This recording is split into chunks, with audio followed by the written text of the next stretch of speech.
우리는 인생을 살면서 참 어려운 일들을 만나곤 하죠. 우리 인생에는 누구나 피하고 싶은 이런 고난과 약점들이 있습니다. 때로는 이 건강의 문제 때문에 또 가로막혀 있는 분들도 있고, 인간 관계의 어려움 때문에 지쳐 있는 분도 있고, 경제적인 문제 때문에 말할 수 없는 고통도 있고, 여러 가지 일들 때문에 우리는 많이 힘들 때 있습니다. 사도 바울에게도 너무나 잘 알고 있었던 이런 약점들이 있었고, 고난 속에서 그가 무려 하나님 앞에 3번이나 간절히 기도했지만 그의 응답은 뜻밖으로 하나님 앞에 찾아왔습니다. 바울은 오늘 말씀에서 아주 놀라운 고백을 우리에게 하고 있습니다. 2절에 보시면 그가 14년 전의 일을 우리에게 알려주는데, 셋째 하늘에 이끌려간 이 사실에 대해서 우리에게 고백하고 있습니다. 사람들이 이 본문에 대해서 정확하게 이해하지 못합니다. 여러분, 삼층천이 도대체 무엇인가요? 셋째 하늘을 보았다라고 말씀하죠. 성경에서 말하는 이 하늘은 크게 3가지로 구분됩니다. 첫째 하늘은 우리가 보는 물리적인 공간의 하늘입니다. 공기, 대기권이 하늘이죠. 두 번째 하늘이 어디일까요? 하늘, 이 위에 있는 해와 달과 별, 우주 공간적인 개념의 하늘입니다. 셋째 하늘이 무엇일까요? 이것이 바로 삼층천입니다. 하나님의 보좌가 있는 천국, 이 낙원이라고 지금 말씀에도 나옵니다. 바울이 말하는 이 셋째 하늘은 하나님의 영광이 많은 하나님의 나라를 의미하고 있습니다. 왜 그렇다면 하나님은 바울에게 이 삼층천을 보여주셨을까요? 그가 삼층천을 체험하게 된 목적, 이것이 무엇이냐면 바울이 사도로서 하나님의 나라에 대한 이 신비를 확신하도록 하기 위해서 하나님이 그에게 보여주셨습니다. 복음을 전할 때 고난을 감당할 힘을 주시기 위해서 특별히 바울에게는 놀라운 은혜를 하나님이 주셨습니다. 그런데 무엇도 주셨냐면 교만해지지 않도록 무엇도 육체의 가시도 함께 주셨습니다. 즉 하나님의 은혜를 더욱 의지할 수 있도록, 더욱 그것만 의지하도록 하기 위한 놀라운 체험이었습니다. 여러분, 혹시 이런 체험들에 대해서 부러우신 적이 있으십니까? 저분은 저런 놀라운 은혜를 간증하는 것을 보면서 하나님, 나도 저런 체험 주십시오. 저런 방언이 터지고 예언이 터지고 신의 은사가 터지고 손 대면 고침받게 하는 이런 은혜를 좀 저에게 주십시오. 여러분, 이런 체험을 원하십니까? 왜 고개 흔드시죠? 나는 원합니다. 그러나 바울처럼 특별한 영적인 체험을 하지 않더라도 여러분 상관없습니다. 우리도 신앙생활 속에서 하나님을 깊이 경험할 수 있기 때문입니다.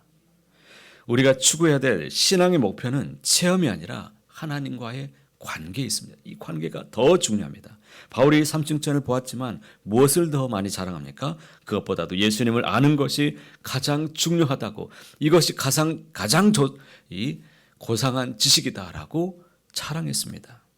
다른 것은 다 배설물로 여겼을 뿐입니다.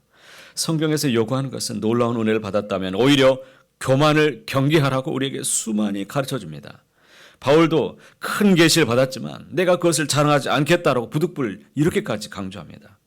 특별히 여러분, 새벽 용사들은 더욱 영적인 교만을 늘 경계해야 될 것입니다. 기도를 많이 할수록 더 우리 안에 불쑥불쑥 찾아오는 이 교만들이 있습니다. 이 교만이 자꾸 올라와서 자꾸 입으로 막 말하고 싶거든요. 이것을 찍어내야 됩니다. 새벽 용사들에게 오히려 저는 하나님이 더 큰 은혜를, 비밀한 일들을 더 많이 보여주실 가능성이 많다고 저는 여겨집니다. 왜냐하면 기도하다 보면 보여지는 게 있고, 기도하다 보면 그 놀라운 하나님의 신비를 알게 되는데 막 배틀하고 싶고, 야, 너 기도 좀 해라. 자기가 열심히 하면 됩니다. 남한테 하지 마세요.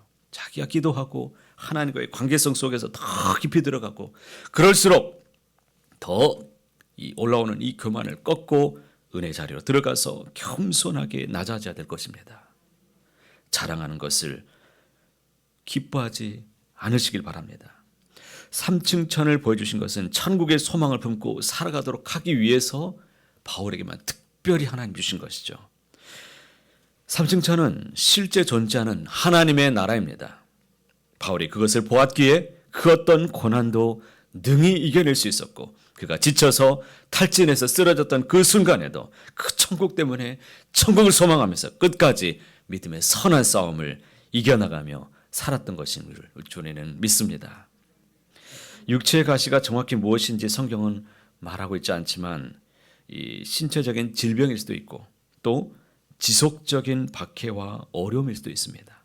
또 내면의 깊은 고통일 수도 있습니다. 바울은 이 고통을 해결해 달라고 하나님께 3번이나 간절히 기도했습니다. 그런데 하나님이 어떻게 하셨습니까? 들어주셨습니까? 아니면 안 들어주셨습니까?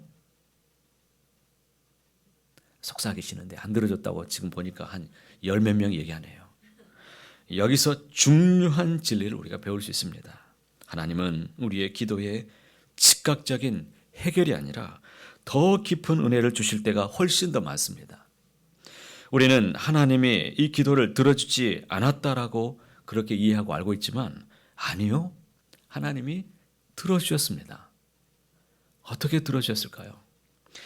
자, 더 깊은 은혜를 하나님이 응답으로 주셨습니다. 자, 9절 말씀 우리가 함께 읽어보겠습니다. 나에게 이르시기를 내 은혜가 내게 족하도다. 이는 내 능력이 약한 데서 온전하여 침이라 하신지라.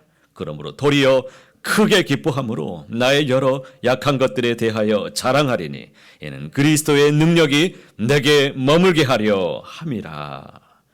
하나님께서 바울의 고통을 없애주시지 않으셨습니다. 그런데 대신 더 놀라운 응답을 그에게 주신 것입니다. 그것도 무려 2가지나 응답해 주셨습니다. 내 은혜가 내게 족하다고 말씀하셨습니다. 그러니까 족한 은혜를 주신 것입니다. 하나님은 바울이 바라는 해결책이 아니라 하나님이 주시는 은혜를 그가 누렸다는 것입니다. 고통 속에서도 하나님이 함께 하시며 그 은혜를 부어주신 것입니다. 여러분, 하나님이 함께 하심, 이것이 얼마나 큰 은혜입니까?